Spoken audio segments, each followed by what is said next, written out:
Hello, welcome to my presentation, and today our first topic is God is left-handed.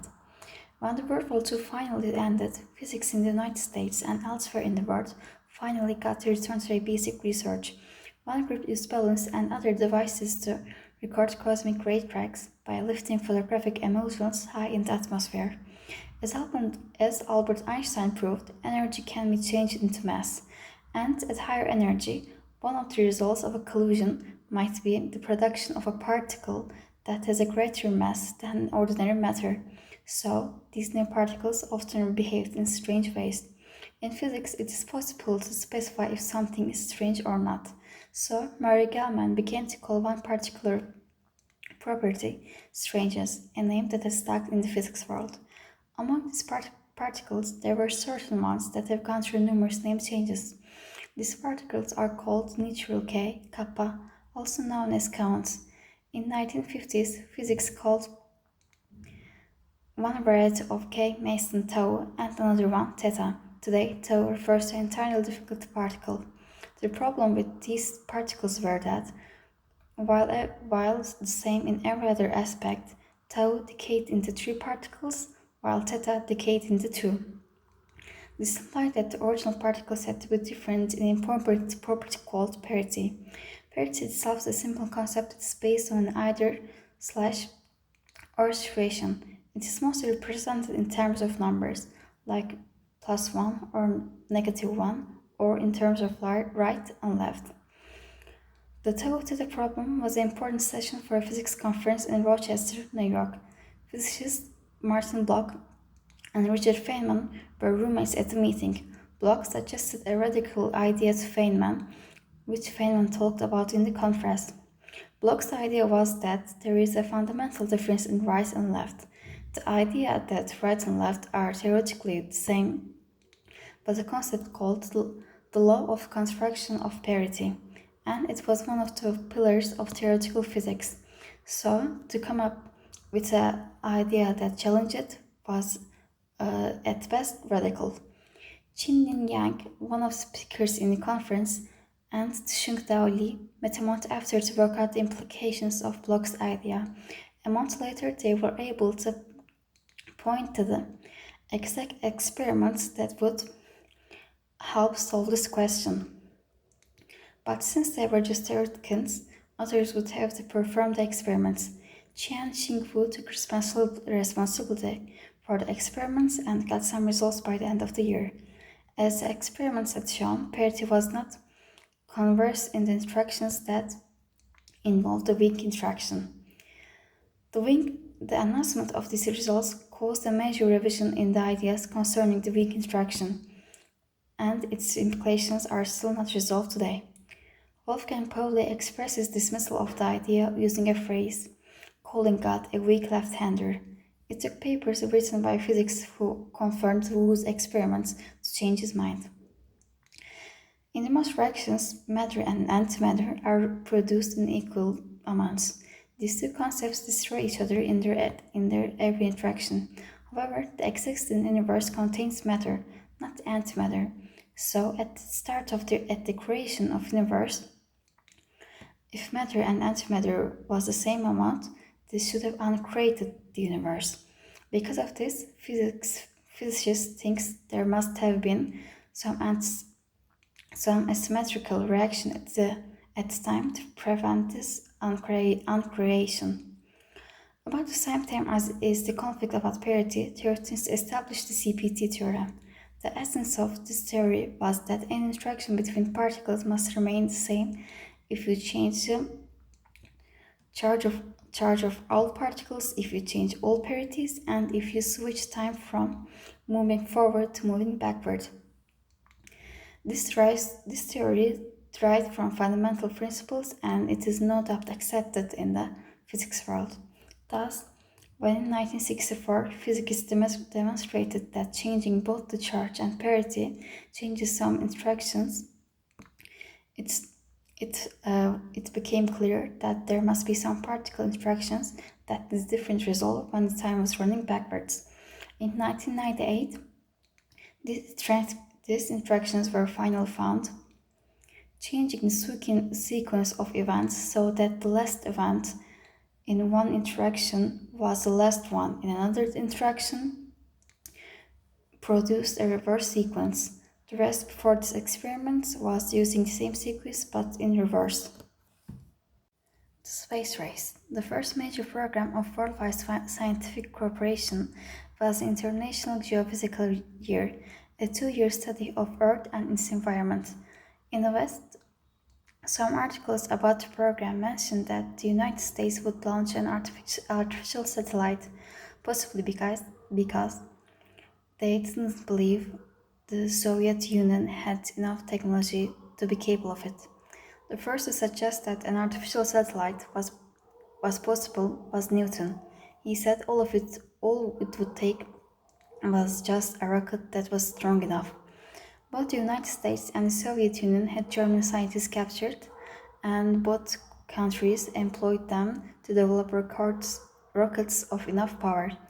All of the world was surprised when the Soviet Union was the first to put a satellite in orbit. United States' many failed attempts also caused people to develop respect for the Soviet Union's technology. The Soviet Union and the United States took different approaches. The Soviet way was entirely brute force, while United States rockets were far from strong enough to go into orbit, except for close imitations of German rockets. The Soviets also launched the first probe to approach the moon and go orbit around the sun.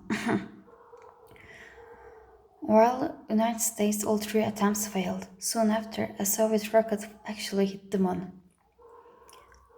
In the early 1960s, the goal was to put a human into orbit, and the Russians wanted round as well.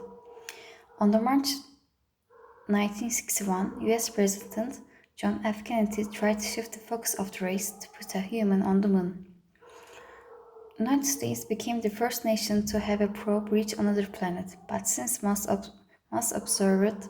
observers were interested in human spaceflight, it didn't gain much attention in their eyes. But when, in 1969, the first astronauts set foot on the moon were American, Kennedy's strategy proved correct. The Soviet Union, instead of trying to imitate the US, started working on a long-term space station. The space race ended with the Cold War, and the US and now Russia started working together. Lasers. Albert Einstein, among other things, studied the physics of light. He showed that molecules that had been energized would emit light of a single color. He calculated that when a molecule is hit by an electromagnetic particle, it would emit an identical photon, moving in the same direction. The result is 2 photons, where one existed before. After World War II, uses were found for this effect. It first started in 1951, when Charles Towns wanted to produce stronger microwaves. It occurred to him that ammonia molecules were the right size to vibrate at the needed speed.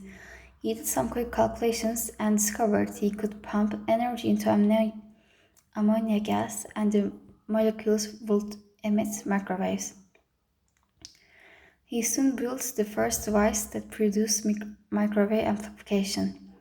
Various people, including Towns, thought the same principle could be used to amplify light, though the process proved more difficult. Eventually, the patent of the laser was given to Columbia University graduate student Gordon Gould, who conceived of a laser on November 11, 1957.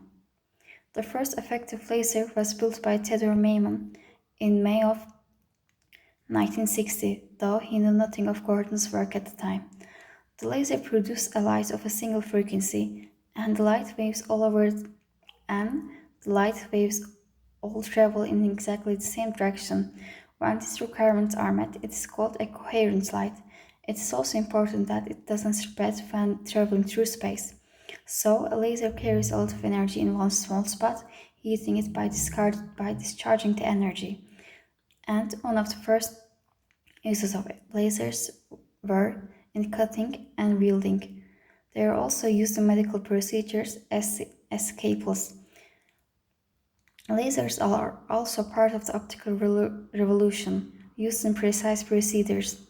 They are used to produce holograms, three-dimensional images such as ones in credit cards, compact discs, or DVDs.